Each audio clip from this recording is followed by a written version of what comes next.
Êtes-vous prêt à grignoter quelques livres? Alors, c'est parti!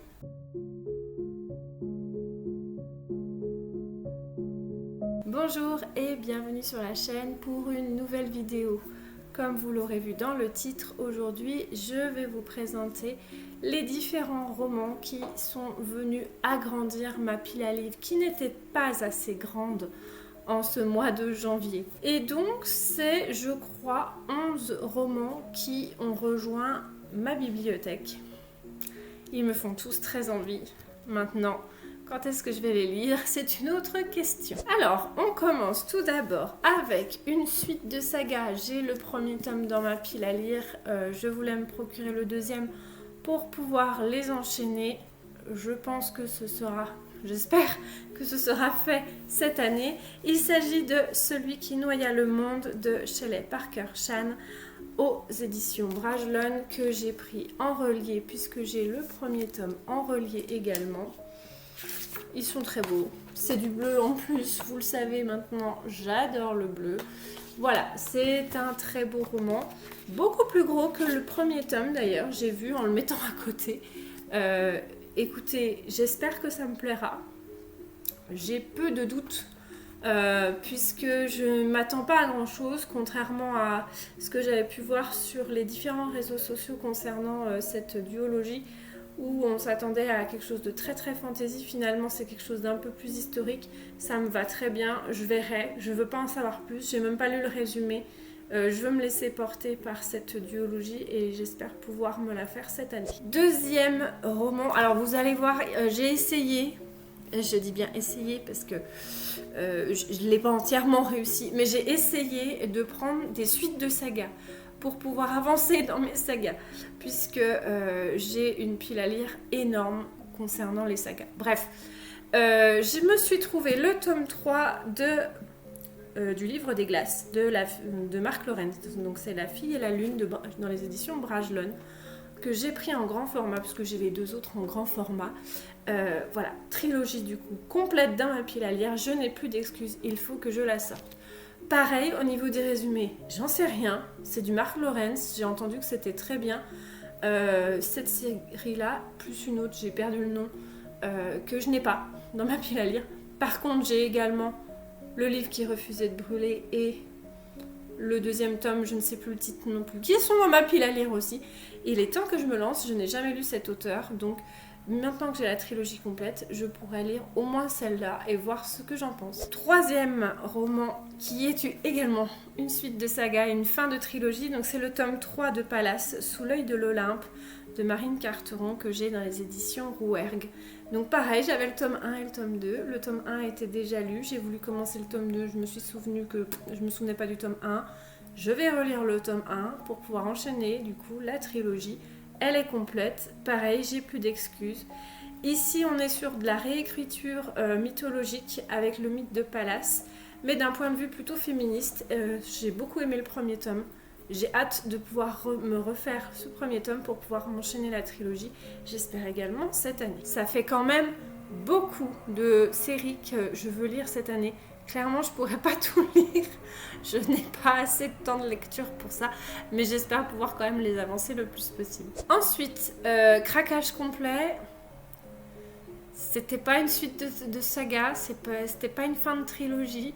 Mais c'est une saga complète. Donc ça compte, non? Enfin oui, je fais ce que je veux d'abord.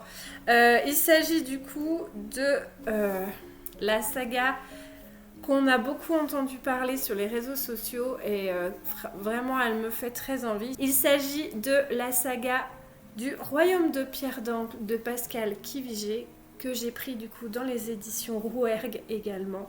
Ils sont sortis en petit format pour ceux qui le souhaitent. Moi je voulais les avoir dans le grand format. Donc on a le tome 1, L'art du naufrage, le tome 2, Les filles de mai, le tome 3, Les adieux, et le tome 4, Courage. Il me semble qu'il y a également un hors-série qui est sorti, je ne l'ai pas pris pour le moment, je vais déjà me prendre la saga, je vais déjà essayer de lire la saga complète et voir si ça me plaît ou pas, pour après pouvoir du coup lire le hors-série si jamais j'ai bien accroché à l'histoire. Mais j'ai très peu de doutes sur le fait que ça ne me plaise pas. J'ai tellement entendu de bons retours dessus que voilà, je pense que ça va me convenir parfaitement. Au niveau du résumé, eh ben, j'en sais rien. Mais je vais quand même vous lire celui du tome 1, parce que je suis sympa quand même. J'ai encore fait aucun résumé, donc allons-y pour celui-ci. Alors, 2 ans que le jeune prince Thibaut sillonne les mers avec son équipage. Fatigué et nostalgique, ils se décident enfin à rentrer sur leur île natale, Pierre d'Angle. Mais pendant le voyage, une passagère clandestine se glisse à bord. Gravée sur sa peau noire, elle conserve les cicatrices d'une vie passée à survivre. Ils ne le savent pas encore, mais avec elle arrive la lumière et la tempête. La saga du royaume de Pierre d'Angle est un voyage bouleversant au cœur d'une histoire, celle d'une île, de son peuple et de leurs secrets les mieux gardés. Et bien ça me donne trop envie, mais j'ai essayé de finir celle que j'ai commencée avant de commencer celle-là. C'est des gros bébés à chaque fois, hein, mais j'ai l'impression que ça va se lire super vite. Bref, on verra bien. En tout cas, j'en ai entendu tellement de bons retours sur les réseaux que voilà, je voulais pouvoir la découvrir de mon côté, sans trop en savoir non plus. Des fois, c'est bien de pouvoir découvrir par soi-même. Ensuite, j'ai trouvé d'occasion cette fois un roman qui me faisait très envie, mais je n'aimais pas du tout la nouvelle couverture de ce roman, donc je voulais absolument trouver l'ancienne version qui n'est plus éditée malheureusement, et j'ai réussi à la trouver, j'étais trop contente. Il est en quasiment parfait état. Il s'agit de Prospérine, point et la phrase sans fin de Laure d'Argelos qui étaient donc édités dans les éditions Rivka, donc cette version n'est plus disponible. Il y en a une nouvelle, hein, mais je n'accroche pas du tout à la charte graphique de ce nouveau, donc je préférais celui-ci, donc j'ai réussi à le trouver d'occasion, je suis très contente. Ici, on est sur un truc qui a l'air complètement barré, complètement déjanté, j'aime beaucoup. Déjà juste la mise en page, il y a il y a des pages noires, il y a des mots dans tous les sens, je trouve ça trop bien. Au niveau du résumé, ça a l'air d'être un peu onirique, un peu lyrique, j'aime beaucoup. Je vous lis ce qui est marqué à l'arrière. À demi-mot, petite bourgade sans histoire reposant sur un manuscrit inachevé, les habitants polissent et réparent les lettres tout au long de l'année.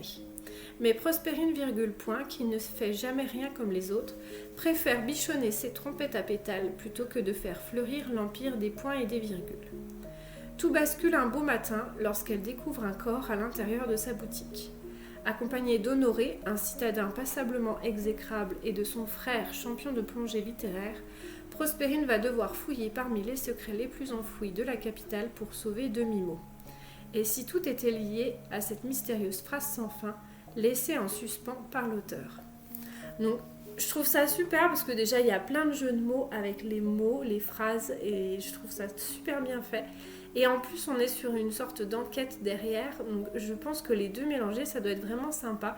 J'ai hâte de le découvrir, j'ai pas entendu de mauvais retours dessus, donc j'aimerais bien pouvoir le découvrir. En plus, c'est un one-shot, donc pourquoi pas me le faire assez rapidement, même s'il y a plein d'autres one-shots qui m'attendent dans ma pile à lire.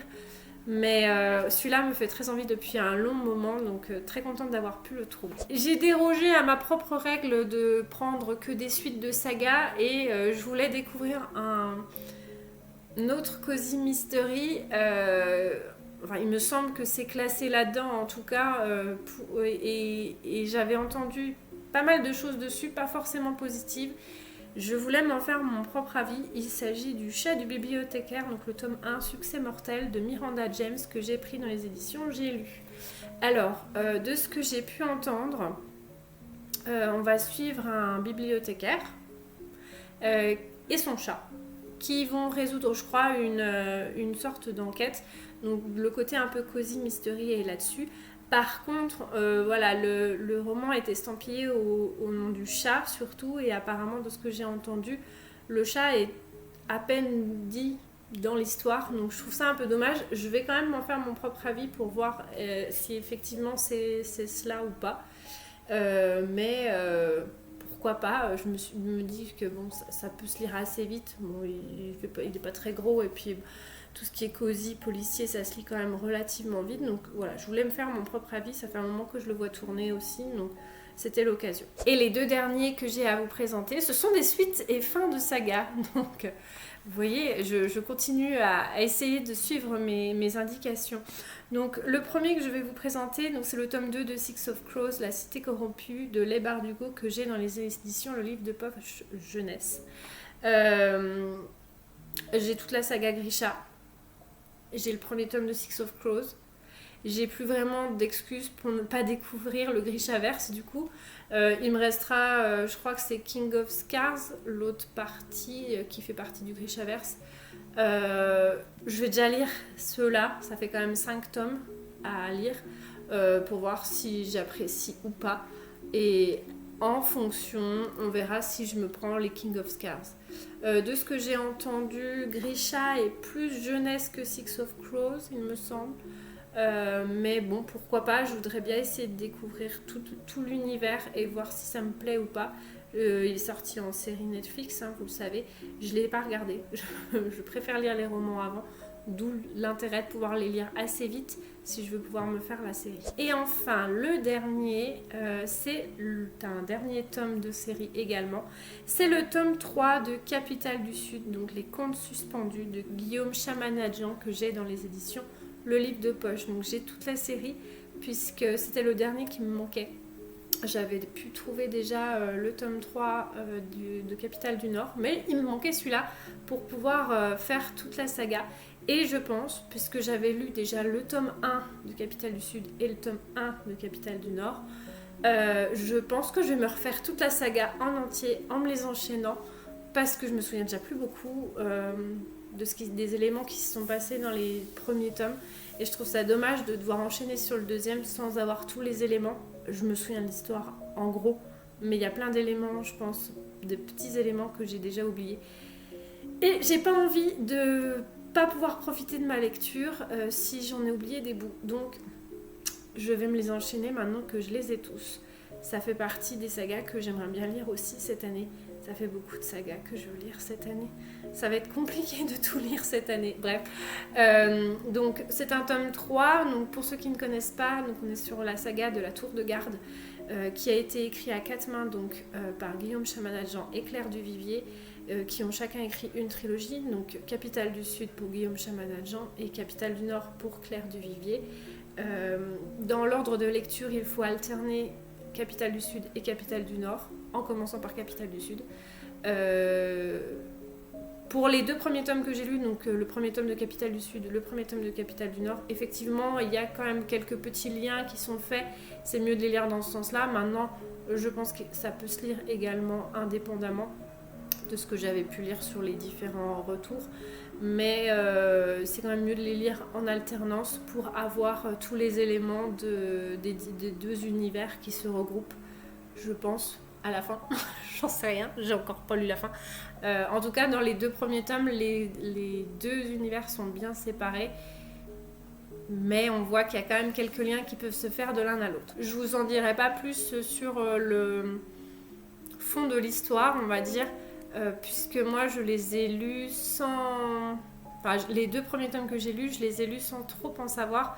Et je me suis laissée porter et clairement c'était vraiment très très bon. Donc je n'en dirai pas plus. En tout cas, ça y est, j'ai le dernier tome, je vais pouvoir tous les lire. Voilà, donc on est sur un butin, ma foi, un peu déraisonnable sans trop. J'ai essayé de ne pas trop abuser non plus. Mais c'est dur. C'est difficile dans le sens où, vu que ma pile à lire est composée de beaucoup de sagas que je n'ai pas complètes et que du coup je ne les lis pas, donc ça ne fait pas avancer le schmilblick. Voilà, là j'ai quand même essayé, à quelques exceptions près, de faire des achats raisonnés et raisonnables pour avancer dans ma pile à lire. Il y a beaucoup de titres qui me font envie. Malheureusement, je sais que déjà le budget ne suivra pas et mon rythme de lecture non plus et la place dans la bibliothèque également, donc on fait avec ce qu'on peut, on fait avec ce qu'on a. J'ai quand même déjà pas mal de choses qui m'intéressent, donc je vais essayer d'avancer tout ça. Finalement, donc ça fait 11 romans qui rejoignent ma pile à lire, mais j'ai lu sur janvier 8, il me semble, 8 romans, donc 8 pour 11. Ça en fait que 3 finalement, plus qu'au début de l'année. On va essayer de compter comme ça, mais on est quand même sur un ratio pas si mauvais que ça. Un peu, mais pas si mauvais. Bref, peu importe, on reverra ça dans le bilan lecture, je pense. Mais je suis très contente de tous ces achats. Je suis très contente d'avoir pu trouver ces romans qui étaient dans ma wishlist depuis un petit moment et de pouvoir avancer sur ces différentes sagas et en découvrir d'autres également. Donc, voilà. N'hésitez pas à me dire en commentaire quels ont été vos achats sur le mois de janvier. Est-ce que vous avez été raisonnable ou pas d'ailleurs? Peu importe le taux de raisonnabilité, on a tous un taux différent, mais peu importe. L'important est de se faire plaisir. Et sur ce, je vous dis à bientôt pour grignoter de nouveaux livres. Bye!